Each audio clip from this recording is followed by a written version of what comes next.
Hey guys, this is Alex, and this video is going to be about relationships. What you should and shouldn't do in a relationship, um, what you should expect out of a relationship, and just generally what God has to say about relationships.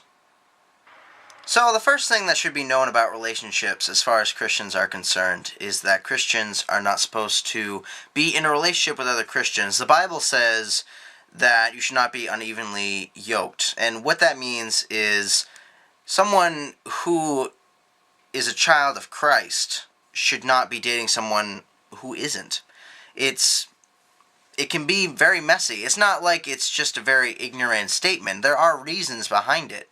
Our faith defines how we approach various situations, like our finances, our living situations, and things like that.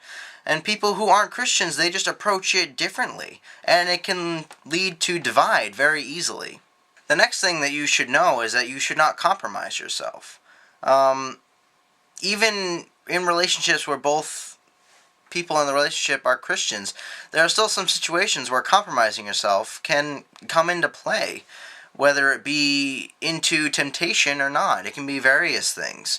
But you need to stay strong in your faith, and you need to stay strong with who you were before the relationship, because who you were before the relationship is the real you.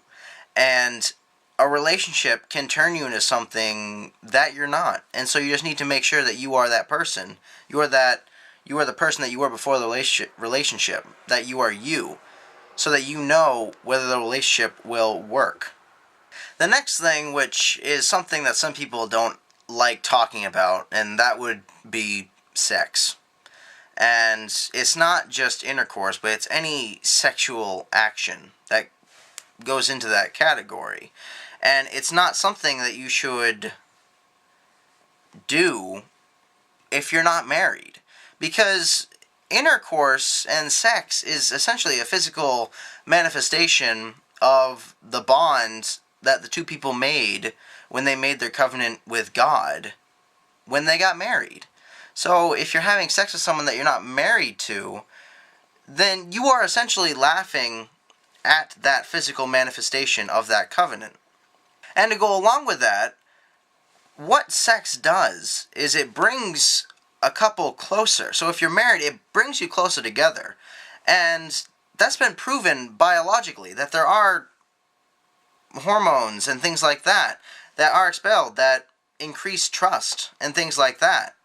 And when you're in a relationship with someone and you have sex with them, you're giving a piece of yourself to that person. So if you're having sex with multiple people, then you're giving a piece of yourself to each of those people. And the person that you are meant to be with for the rest of your life, the person you actually marry, you're not going to be able to give them everything that they deserve as your spouse, because you've already given yourself to other people. And I think the last piece of advice that I'm going to give on this video will probably be that if you want the relationship to work the best that it can, then it needs to be God-centered. Because if you put God first, then you'll be able to love that person more than you ever could if you put them first. Because in a God-centered relationship, you are to put God first and your spouse second. And if you put God first and your spouse second, then you'll be able to love that person way more than if you put them first in your life.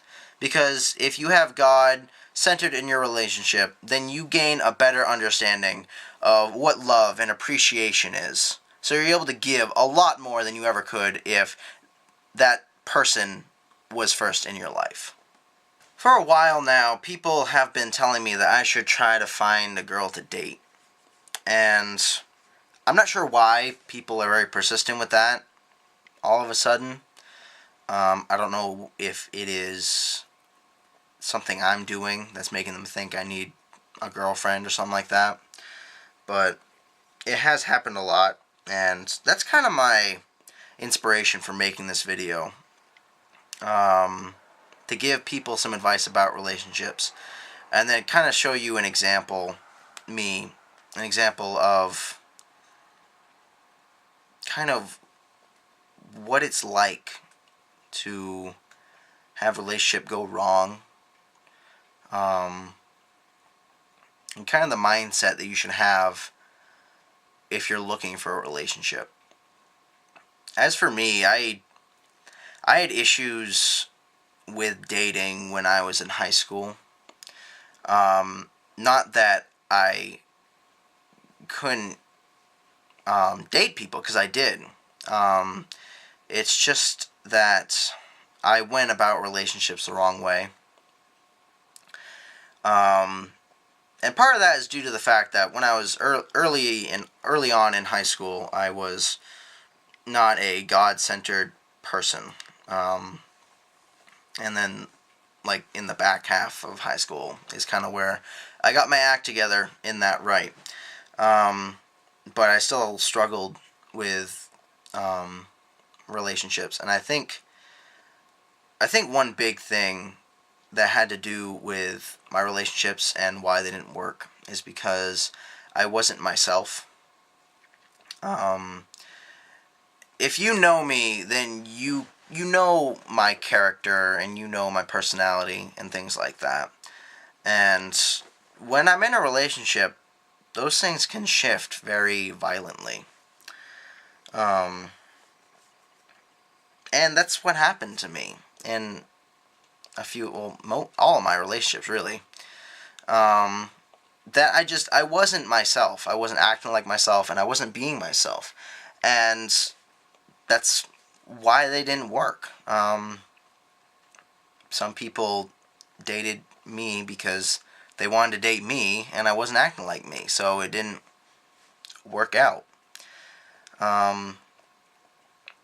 And I can chalk it up to my imperfections as a person and as a sinner. Why I wasn't me, and why I compromised myself in relationships. So, if you're one of the people who have been wondering why I'm not pursuing a relationship, the main reason is that I am not me in relationships. And when I'm in the relationship, I don't really notice. I don't notice that I've really changed when I'm in the relationship. But looking back on my relationships, I'm very upset with myself at how I acted in relationships. And honestly, with the people I dated, if I could apologize, I think I have a couple of times to some people. But it's just something I'm really sorry about. I'm really sorry about the way I acted in relationships. But the main reason that I don't pursue relationships is because I don't feel that I am ready mentally to be myself in a relationship. And it's not that I do that consciously. Well, it's not that I do that premeditated. It's not like before I go into a relationship, I'm thinking, okay, I can't be myself. And it's not the mindset that I have before I date someone. It just happens. And I feel like I don't have a lot of control in that situation yet. Maybe sometime in the future I will. And if that happens, then I will try to find a relationship. But honestly, I have yet to be in a relationship where I can be me. And it's not even in a I'm trying to be me and it's not working. It's in, like, I compromise myself, and it's like I don't want to be me. And so, for that reason, I don't pursue relationships, because until I feel like I have control over myself and I can be me in the relationship, then I'm not going to bother, because it's not going to work. It's not going to work in a way that I right now want it to work. So that's why I am not currently interested in a relationship. And I challenge you to look inside yourself for that. Are you ready to be yourself in a relationship? Are you ready to not compromise yourself when you're in a relationship? Because if you don't compromise yourself when you're in a relationship, then you're really able to see whether that relationship will work or not. Because compromising yourself and not acting like yourself can only work for so long. Because you have an innate nature to act like yourself. So your personality, your beliefs, and things like that, those will end up bubbling up to the surface eventually. Even if this compromised persona that you've created pushes it down, it will come up eventually, and it will ruin the relationship if it's the opposite of the way you've been acting. So if you're able to be yourself in a relationship, then you're really able to show yourself if the relationship will work or not. So I challenge you to make sure you're ready to be yourself in a relationship, because not compromising yourself will show you whether the relationship is worth it or not. And it will also help show you who's right and who's wrong for you, which will help weed out some people and could save you some upsetting situations in relationships. Another thing that I want to challenge you people to do is make sure that you have a friend that is a lot like you. That you have a friend who shares your personality and beliefs and things like that. Because it is that friend that can know what's best for you when you're in a relationship. Because if you've compromised yourself in a relationship, you won't know it when you're in the relationship. I know that from experience, that you will not know it. And if you find out, you won't care. So if you have that friend that you respect enough that if they sat you down and told you what's what, and you listen to them, then it will help. It'll help if you have that person. So I challenge you to find that person. I don't have that person right now. I don't have someone who shares my beliefs and personality and things like that. I don't have someone that if I was in a relationship and they were able to tell me it was wrong and why it was wrong in a way that I myself could relate to and understand, I don't have that person. And I'm challenging myself to find that person as well. So those are my 2 challenges for you after watching this video. If you're not in a relationship right now, then make sure that you don't compromise yourself when you're looking for someone or when you're in a relationship. And find the person that shares your personality and beliefs that can give you the tough love if you need it. If you're in a relationship, then look at the relationship. Try your best to look at it from the outside and see for yourself whether it is fruitful or not. And I think that's really all I have to say for this video right now. Like I said, I'm Alex. Thank you for watching this video. If you like it, then like the video.